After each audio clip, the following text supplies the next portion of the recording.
Good morning, everyone.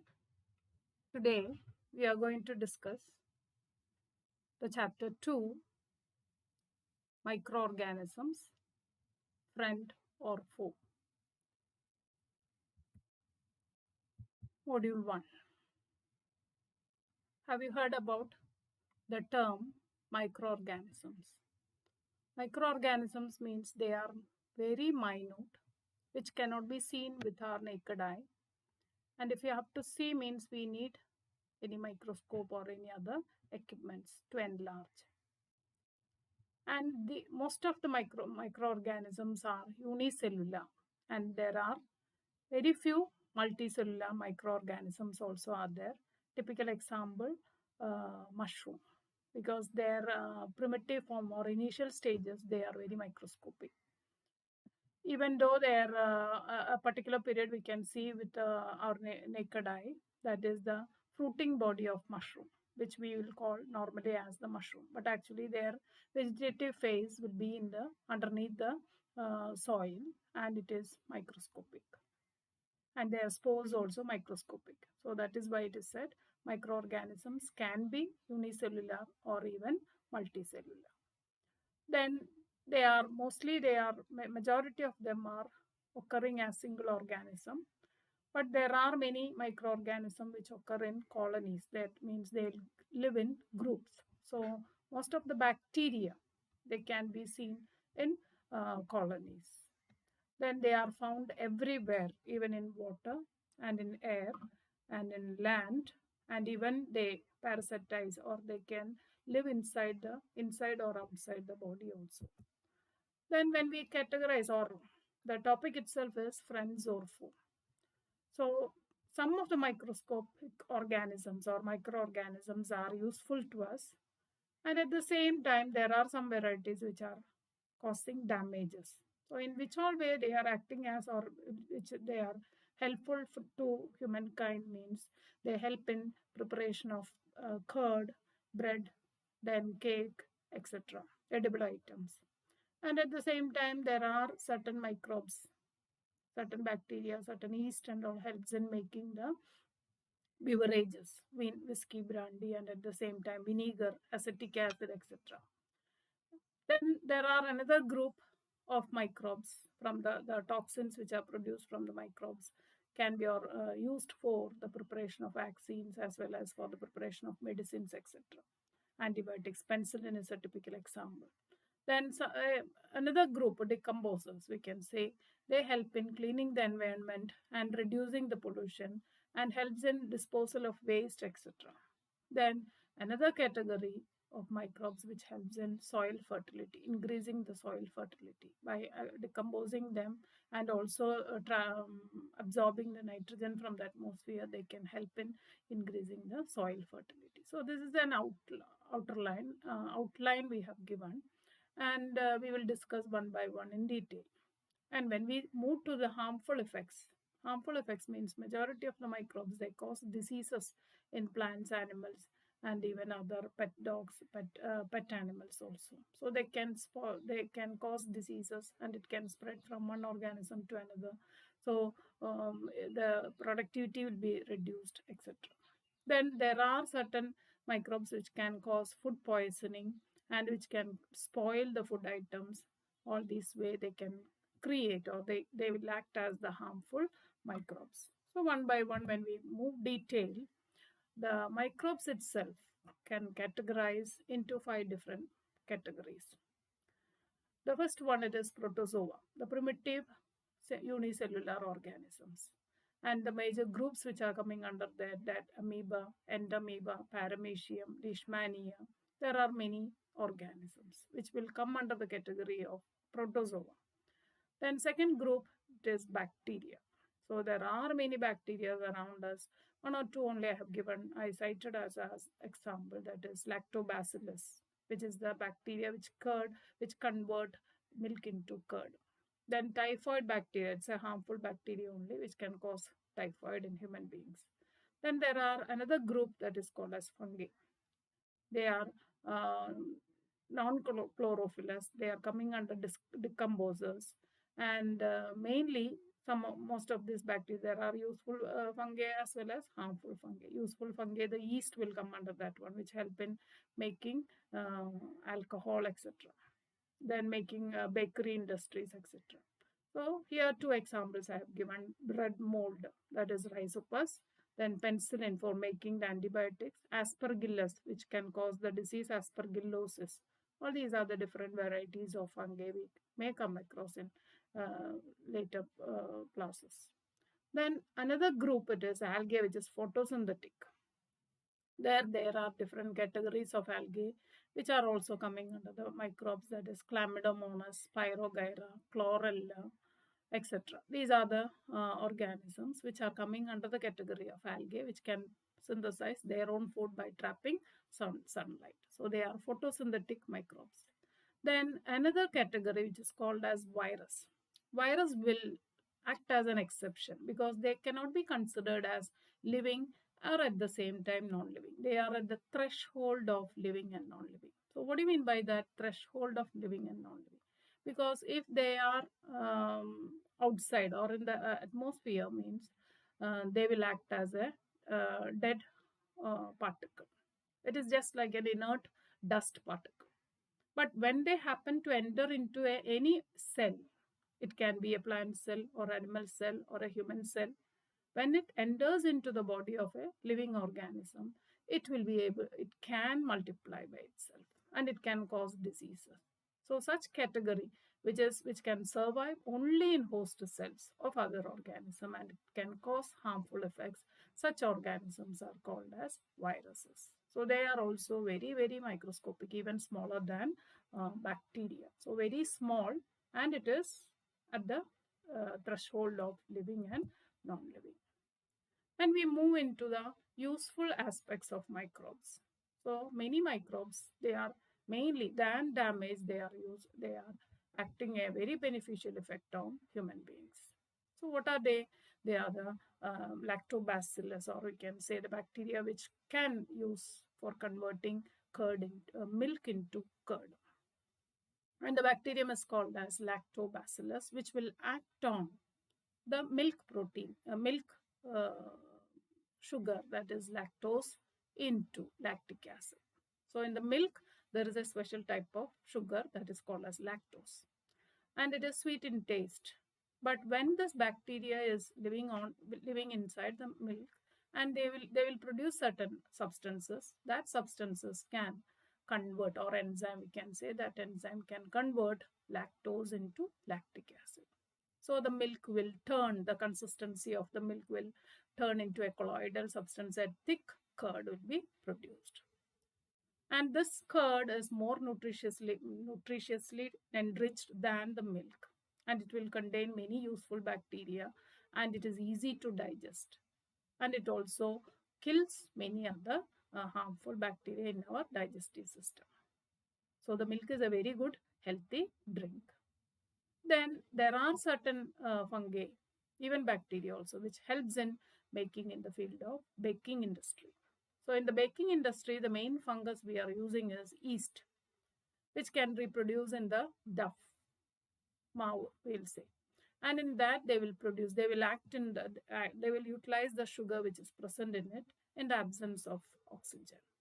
And and they will reproduce as a result of their uh, metabolic activities. They produce carbon dioxide. So this carbon dioxide will be trapped in between the duff, and gradually the whole duff will be filled with small air pockets. So when we bake, after some time, when we bake this one, or when we heat the duff, there the carbon dioxide will be escape, and the whole the material, the whole food item will become fluffy. So this I can explain with the help of bread.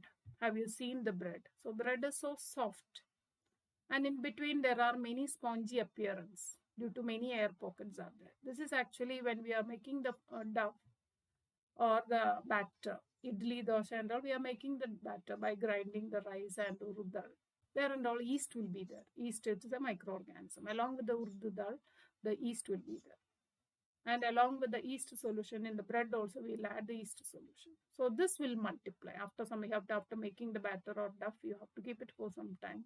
So this yeast will multiply and they will reproduce, and then they produce carbon dioxide which will be trapped inside. So when you are heating it or steaming it, what will happen? The carbon dioxide will eliminate, and that gap which is occupied by the carbon dioxide will be appeared in the form of holes. And that makes this food item, bread or idli and all, very soft and fluffy. So that is more tasty and more healthy, and it will enrich the nutrient content. So it is mainly we are using this yeast in the baking industry. The same way, the yeast itself, yeast solution and some other microbes, we can use it for making the beverages. Beverages means alcohol, whiskey, brandy, wine, rum, etc. So here the fruit juice will be mixed with the yeast solution, and we'll keep it for nearly 20 days or 21 days and all for wine making and all. Then this yeast will multiply. There also they will produce a carbon dioxide. And meanwhile, the taste of that fruit juice also will turn. And as a result, they will make alcohol, ethanol. And this taste also will change. And then the content of the ethanol also will gradually increase. So as a result, slowly the fruit juice will convert into different forms of alcohol such as wine, whiskey, brandy, etc. So this technique we are applying in the field of beverage industries. Then the next utilization is the field of which one? The medical field. We are using many microbes, bacteria and fungi and all. We are using it for the making of antibiotics, mainly for antibiotics. So what do you mean by antibiotics? They are the chemicals which kill or stop the growth of disease-causing microorganisms. Typical example is penicillin. Penicillin is acting as an effective drug, effective antibiotic for killing many varieties of disease-causing microbes. So apart from penicillin, there are many other antibiotics also are there: streptomycin, terramycin, erythromycin, etc. So a very good number of antibiotics which is used nowadays in the medical field for regulating the or for controlling the spread of disease-causing microbes in an organism. So these antibiotics are produced with the help of many fungi and bacteria, the toxins which are produced. Then the next one, so penicillin is extracted from the plant, from the fungi, that is Penicillium notatum. So it is the first antibiotic discovered by Alexander Fleming. Then the next one, it is there are many other microbes which are used or which are present in the soil which can turn the soil more fertile. The typical example, it is Rhizobium bacteria. Where it is living? The Rhizobium is living in the root nodules of leguminous plants. So what do you mean by leguminous plants? The plants which produce the peas, beans, etc. Legumes. So payaru, parippu, kadala, all those things are coming under the category of legumes. So these plants, their roots will contain the small bulged nodules. These nodules will be inhabited by the nitrogen fixing bacteria that is called as Rhizobium. Not only Rhizobium, there are many other bacteria. So all these bacteria can enrich the soil by adding more amount of nitrogen, because they can absorb atmospheric nitrogen and it can convert nitrogen into nitrite or nitrate. In that way, the soil fertility will be increased. And apart from that, there are certain algae which is called as blue-green algae. Nostoc is a typical example. That also will help in converting the nitrogen into nitrite and nitrate, and it can increase the fertility. Then vaccines are another category. The vaccines are the dead and weakened microbes itself. That means the disease-causing microbes, artificially we can kill them by heating, or we can make them inactivated by treating with some chemicals, and such low doses or less amounts of microbes can be introduced into the body. And that entry of less amount of weakened microbes into our body will stimulate our body to fight against our body proteins, that is called as antibodies. This will stimulate the antibodies of our body, and more antibodies will be produced. These antibodies will fight against the uh, antigens which are entering.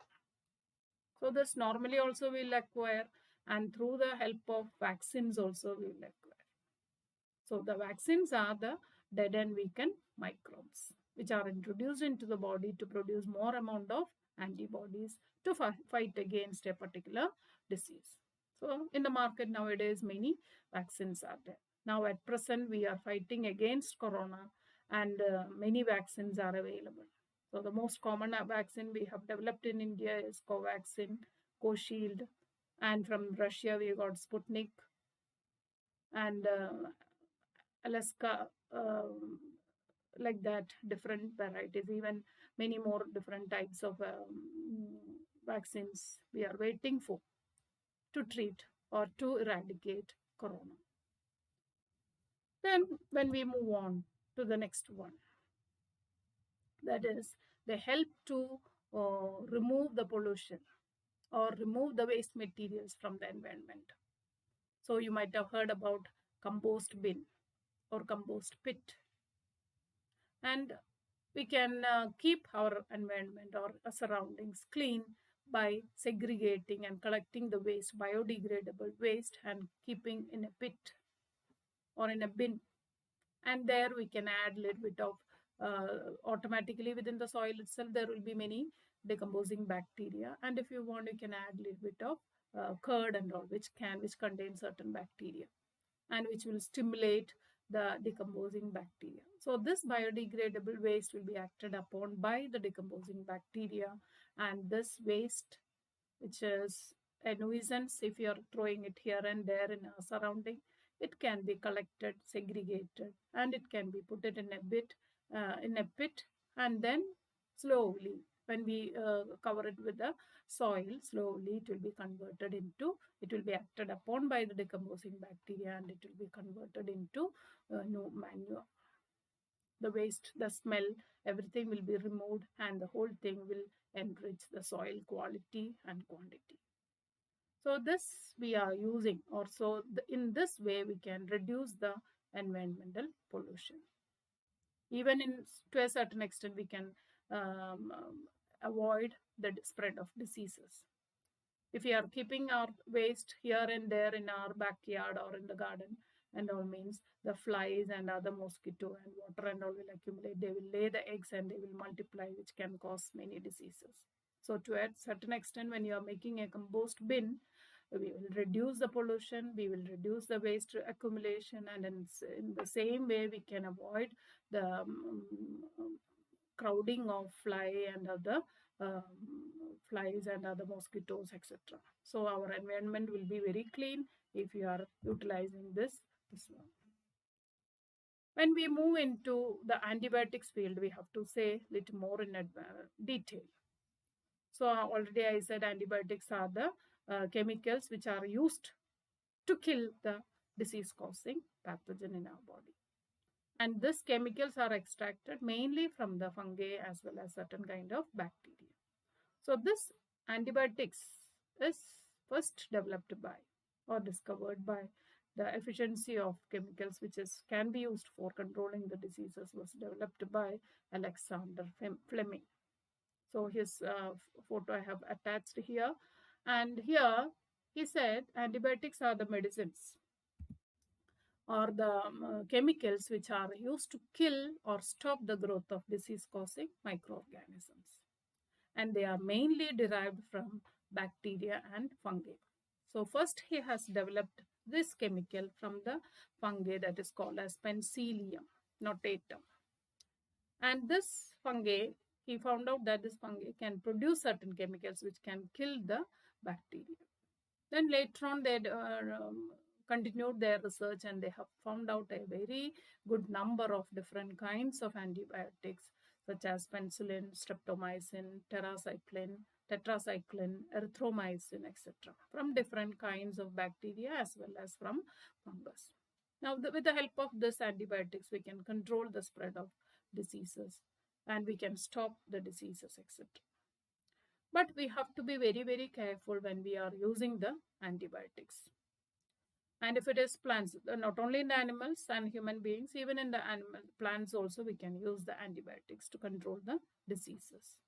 So in animals, in human beings means we have developed so many antibiotics which are mainly used in tuberculosis, typhoid, flu, influenza, etc.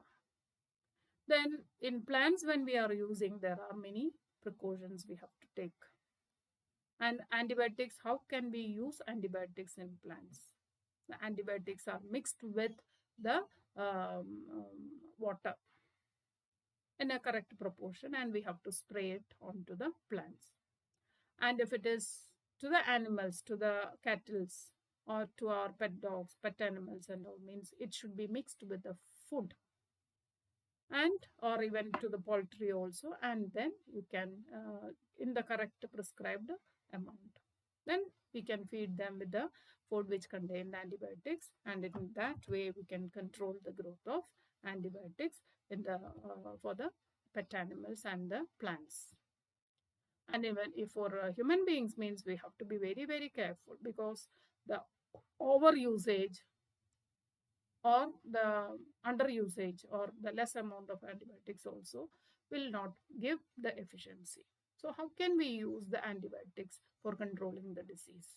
The first one we have to keep it in our mind is, antibiotics should be taken only with the advice of a qualified doctor. We people may not be knowing the effective dosage and the exact type of, or the correct type of antibiotics for each and every organism. So simply we are not disease. So simply we are not going go to the medical shop and we cannot buy the antibiotics as it is for fever. And all, sometimes there are tendencies that once we had a fever, and that prescription, with that same prescription, they will go for again to get the same antibiotics, and the same antibiotics will be used for the fever. Sometimes the first time the fever may be because of a virus, means the second time may be because of a bacteria. So virus will be dealt with a special type of antibiotics, and for bacterial diseases it should be dealt with and the type of antibiotics. So with an experienced doctor, qualified medical professional only can prescribe the type of antibiotics for a particular type of disease. Then the second one, and when the doctor is prescribing, he will prescribe the correct dosage of this much gram in 3 days a day, 3 times a day, or 4 times a day, or 4 hours repeatedly. If he prescribes in such a way, means the diseased person should stick on to that correct dosage till the completion of the dosage. So what do you mean by completion of dosage? They may insist that you have to repeat for 3 times a day, 6 hours or 8 hours duration, and 3 days you have to continue. Sometimes one dosage itself, 1 or 2 tablets when you are taking, your disease will be completely, maybe it will disappear, the symptoms will disappear, but still that bacteria will be in your body. Sometimes fever will subside or cough will subside, but still that bacteria will be inside. But if you are stopping with that, then that bacteria again, it will take some more time, and they will multiply with more and more vigorously, they will attack your body system.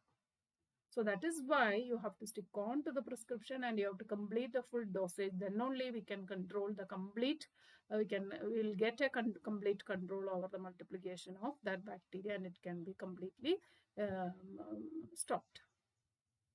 Then the next one, if you take antibiotics when you are not needed or in wrong doses, it makes your drug less effective. So if you are stopping with 3 days, actually it was supposed to be 5 days. If you are stopping with 3 days, then again you may get the same disease little more advanced way. And that time the same dosage or same type of antibiotics will not work out, because by the time the bacteria will mutate and it will become more vigorous in activity, so you'll have to go for higher doses. And if you are taking higher doses, the same way it will be harmful to our body also, because it is a toxin. It can damage other systems also. So continuous and higher doses of antibiotics taking is it's also equally dangerous. Then the next one, it is, it will, when you are taking too much of antibiotics, there will be a dangerous thing, that is, it will kill all our useful bacteria, because there are many different types of useful bacteria living inside the digestive tract or inside our body, which will protect from other diseases. So that bacterial community will be completely wiped out when you are taking too much of antibiotics. So correct dosage only you have to take it. And there are many medicines which can be controlled by the vaccine, that is typhoid, TB, tuberculosis, flu. Then no, not flu. There are many, but there antibiotics cannot be used or will not be effective for common cold. There is no medicine for common cold. Common cold is caused by virus, rhinovirus, we'll say. And there is no proper medication for common cold, because 2 or 3 days it will be there and automatically it will be subsided. So normally the antibiotics will not be used or will be prescribed for flu and influenza, such things. Then the next one it is, we'll move on to vaccines. So already we have mentioned vaccine. Vaccine is a biological preparation that provides active acquired immunity to a disease. So it is nothing but it is actually the microbes itself. What type of microbes? The dead or inactivated. Dead or inactivated microbes will be introduced into our body. And that will induce the production of more and more antibodies in our body. So once we got this antibodies, means further if any of that particular type of bacteria or viruses entering into our body will produce this same antibodies within short time, because they will be able to, when we are introducing less amount of weak or inactivated or killed virus into our body will keep a memory of the characteristic features of that virus or bacteria. Then in our lifetime, if the same bacteria entering or viruses entering, means this memory cells will produce more and more antibodies within short time, and this antibody will fight against this virus, but they are specific. So we have produced the vaccines against smallpox, and with the help of that, smallpox is completely eradicated now. And there are vaccines which are fighting against, there are present in its tuberculosis, BCG vaccine, polio vaccine, hepatitis vaccine. So many vaccines are there. Now we are researching, we are undergoing too much of researches, and new vaccines are available. And we hope that with the help of these vaccines, we can control the corona pandemic. India government itself developed 2 vaccines, that is Covaxin and Covishield. Russia, Sputnik. So like that, so many vaccines. With the help of these vaccines, we can control the diseases. So when we move on to the next one, harmful effects. So till this, we have discussed about the useful events. Now we are moving into the harmful, the dangerous things. Of course, we were discussing about diseases. So many microbes which are causing diseases to plants, our crops, and our pet animals, and our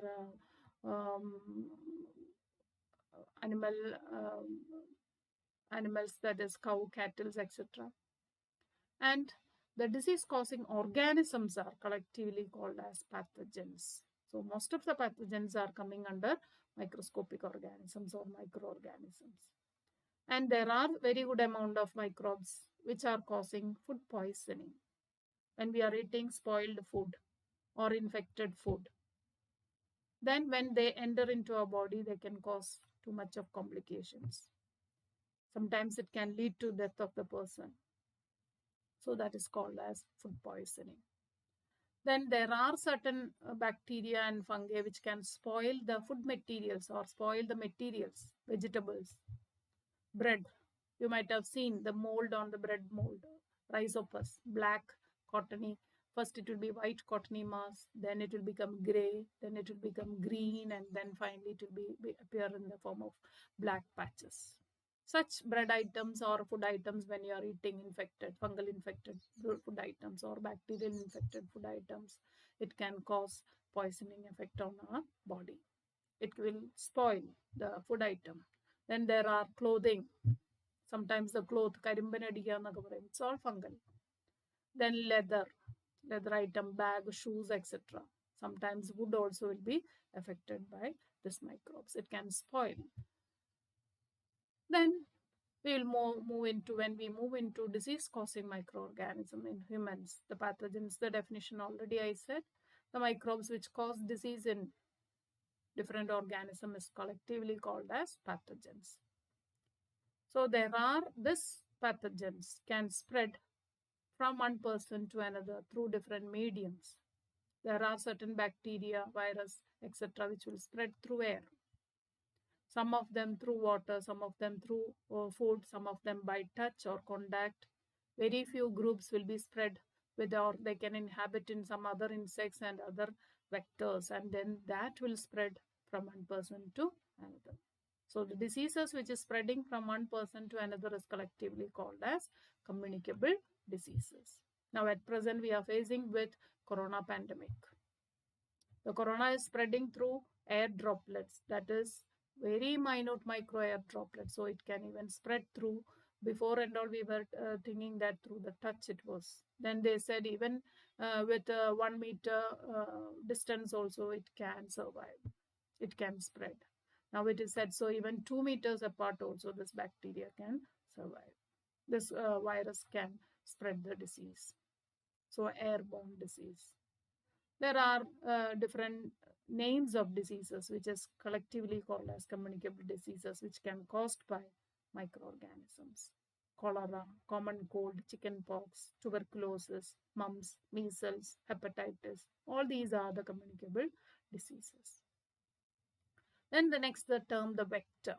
Vector means the insects or any animals which act as the carriers of disease and helps in spreading from one person to another. So say for example dysentery, amoebic dysentery. Amoeba is spreading. No, not amoeba.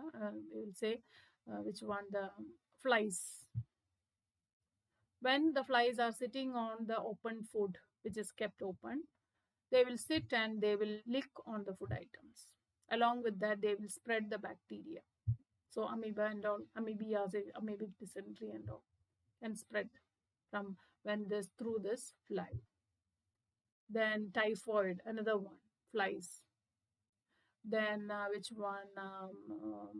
Many dysenteries coming under. Cholera is another one. Flies and all can spread from one person to another. They can carry the microbes which cause the diseases. So the organisms which carry the microbe, disease causing organism, and help in spreading from one person to another, it is called as vectors. So causative agent or disease causing organism is different and vector is different. So amoebic dysentery or amoeba dysentery is caused by amoeba, entamoeba we can say. But it can spread by which one? The fly. So fly is acting as a vector and amoeba is acting as a disease causing organism. The same way malaria. Malaria is spread by plasmodium, which is a microbe. And the malaria can spread from one person to another through the mosquito. So mosquito, female Anopheles mosquito. Why the female mosquito we are saying? Because female mosquito only will bite the person, because they need certain amount of proteins, blood proteins, for their hatching of their eggs. The male mosquito will not bite and they won't act as the vector. So whenever we are writing the vector, female Anopheles mosquito, you have to write. So they will spread the malaria from one person to another. But the disease causing agent of malaria is plasmodium. Then the same way dengue fever. It is the vector of that dengue fever is female Aedes mosquito. And it is caused by dengue virus. Okay, it is caused by dengue virus. Then chikungunya. Aedes mosquito is acting as the carrier. Then when we move on to the two terms, disease causing organism and the vector. So here The disease-causing organisms are coming under different categories. Here in the picture it shows bacteria, virus, fungi, then helminths, worms, okay, then protozoa, etc. Protozoa means amoeba and all will come under that category.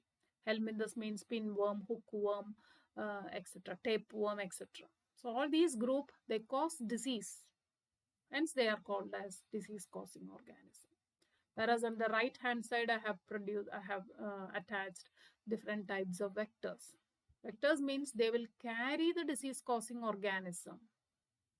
So mosquito, if we are saying, they will carry the plasmodium, malarial parasite, from one person to another person through its bite. We have learned Nipah virus last year, in the 2018 Nipah virus. It is believed to be carried by the bat. And there are certain pig which will spread or which will carry the which one disease causing organism, that is called as which one, the tapeworm. Tapeworm from one it will inhabit inside the muscles of or inside the muscles of the pig, and when you are eating half cooked pig pork, through that the disease can spread from one person to another. So the vectors means which will carry the disease causing organism and helps in spreading from one person to another person. It is called as vectors. So you have to be very, very careful. What do you mean by vector and what do you mean by disease causing organism? Now the medium of spreading of diseases. There are communicable disease itself. Based on their medium, we have divided it into different categories. The airborne disease, from the term itself we know through the air, if the disease is spread from one person to another, it is called as airborne disease. Typical example, common cold, influenza, etc. Then waterborne disease, through water, if the disease is spread from one person to another, typhoid, then amoebic dysentery, etc. Waterborne disease, when you are drinking water, contaminated water, it will contain the harmful disease causing organism. So they will spread. Then here in this flowchart, I have given the categories of different types of communicable diseases. You can see here the first medium is air. So the examples I have attached along with that: tuberculosis, measles, then chicken pox, polio. Polio, it is actually polio. Then the next one, it is water. Polio, it is not coming under the air. Okay, polio is through water. So there is a small mistake. And in the cholera, in the vaccine, water, through the water, mainly it is cholera, typhoid, polio, hepatitis A, etc. Manyapitam. Then through food items, contaminated food items, cholera, even typhoid also, because food item also may contain, water also will be there. So through that, the food items, in food poisoning, all these are the diseases. Then the next one, by contact, by touch, chicken pox, smallpox and all, through contact it will spread. Many fungal diseases also through contact it can spread. Then through mosquito, malaria, dengue fever, then chikungunya. All these are the examples of different types of malarial diseases. Now when we will move on to categorizing the same point itself, the microbes which causes diseases, along with the figure I have attached just for further studies. The bacteria, tuberculosis, cholera, typhoid. Then viruses means measles, chickenpox, polio, hepatitis. Then algae and all means, algae means protozoans, amoeba. That is malaria and amoeba. Amoebic dysentery. Then plasmodium, malaria. There are certain fungi which can spread diseases. That is ringworm disease. Vattachori in Malayalam will say. Valangadi, Vattanjori. All these are the different types of fungal diseases. Then when we'll move on to the table which contain, here I have attached the table, different types of disease, causative organism, mode of transmission, preventive measures. How can we avoid the prevention of such things? So tuberculosis, it is caused by bacteria. The mode of transmission is through air. And measles virus, air. Chickenpox virus, air as well as contact. Then polio, virus, air as well as water.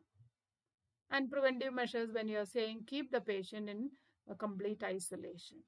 Now we will call it as quarantine. Keep the person belongings and of the patient away from the those of others. Then vaccination also available. You have to take the proper vaccination. Another one, cholera and typhoid, mainly through water and food. So bacteria is causing. Then how can we prevent them? Maintain personal hygiene, good sanitary habits, consume properly cooked food and boiled drinking water, then vaccination. Hepatitis B, it is virus and through water, drink boiled drinking water, vaccination. Then malaria, which is coming under the category of protozoa, and female Anopheles mosquito, and use of mosquito net, repellents, spray insecticides, contact of avoid breeding grounds of mosquito to multiply, and should not allow any stagnant water to get accumulated in and around your house. Then the same thing only I have made in another way. We need not go further. Then we will discuss about how the diseases can cause in plants, the many organisms, their symptoms and all. So disease causing microorganisms in plants, they are mainly affecting the rice, wheat, potato, sugarcane, apple, orange, etc.